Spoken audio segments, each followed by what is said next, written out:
Hi, welcome to this week's video tip for fingerstyle guitarists.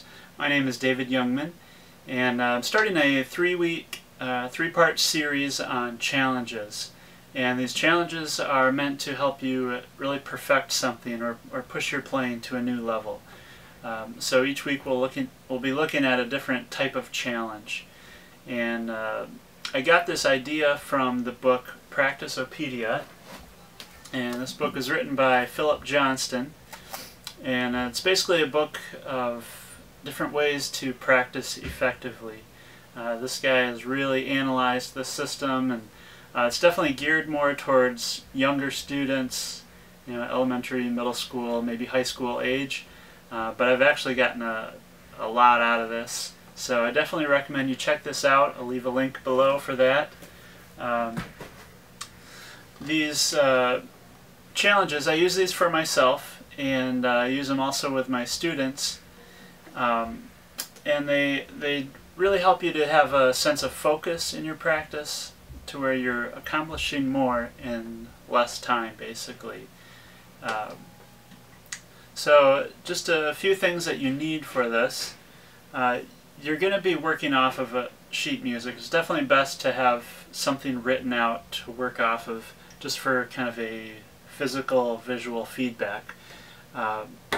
So having the sheet music, have it on a stand that's flat. I've got this one laid flat rather than angled up, or just set it on a table. And we need it that way because we're going to be using a game piece. I've just got a guitar pick here, and we need to be able to set it on the music and move it around, and it needs to be able to stay where we leave it. So to do this exercise, first we need to kind of define our terms. Things like, I want to get all the correct notes and all the correct rhythms. That's how I know it's going to count. If I don't meet those criteria, then it doesn't count, and I don't get to continue through the piece. And you don't want to make too many terms or focuses. You want to keep it 1 to 3. Otherwise it'll be hard to keep track of. And you can kind of set a time limit on this type of practice. You can give yourself 5 or 10 or 15 minutes or whatever, just so you're not taking forever with this, and it helps you to stay more focused as well. Next, we need to kind of set a goal as to basically how far we want to work through a piece. So this piece, I've got, I think, 3 pages here, so I might say I just want to get through the first page. So to give you an example here, I'm going to be using this piece that I wrote. It's called Cool Off. And so I've got my game piece at the beginning, and my terms are that I need to get all the right notes, the right rhythms, and a steady tempo. So as long as I have that, I can keep playing through the piece. If any one of those fails, then my game piece stops at that point. So let's just try it here.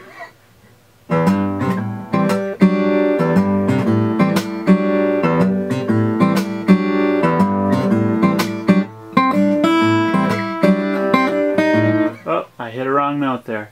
So that spot was right here. So that's where I put my game piece.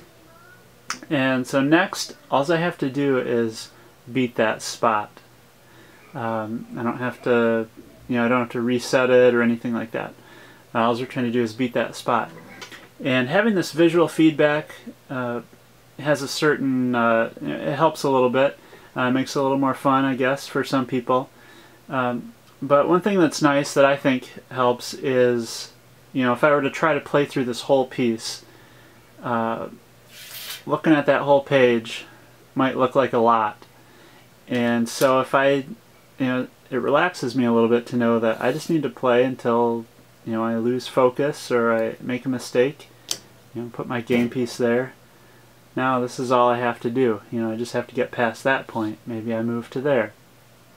So just makes it a little more manageable in my mind. So that's the board game challenge.